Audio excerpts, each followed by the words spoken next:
Wakil Menteri Pariwisata dan Ekonomi Kreatif Angela Tanusudibio mengajak para pengusaha di Arab Saudi untuk berinvestasi di sektor pariwisata dan ekonomi kreatif di Indonesia.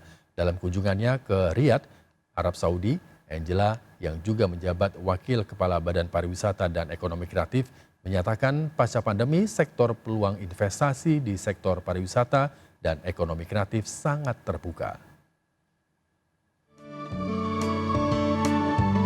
Dalam kunjungannya ke Riyadh, Arab Saudi, Wakil Menteri Pariwisata dan Ekonomi Kreatif Angela Tanusudibio menghadiri Business Dinner dan Trade Expo di Riyadh. Angela memaparkan kondisi terkini Indonesia yang mencatatkan kenaikan signifikan dalam perjalanan wisata pasca pandemi.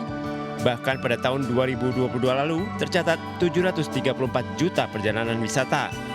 Permintaan perjalanan domestik pun cukup tinggi. Pemerintah Indonesia akan meningkatkan konektivitas dan infrastruktur agar potensi pariwisata bisa meningkat lagi.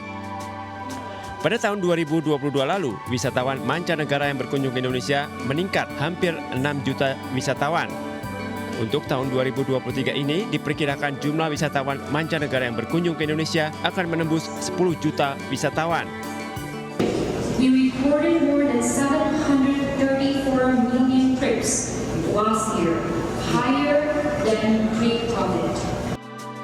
Sektor ekonomi kreatif Indonesia menunjukkan grafik yang meningkat dengan nilai ekspor 26,94 miliar dolar Amerika pada tahun 2022 lalu dengan 3 kontributor terbesar yaitu fashion, kuliner, dan kerajinan.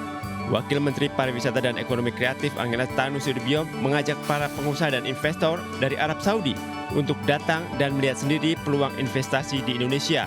Acara Business Dinner dan Trade Expo ini juga dihadiri Duta Besar Indonesia untuk Riyadh, Dr. Abdul Aziz Ahmad, dan sejumlah pengusaha dari Arab Saudi.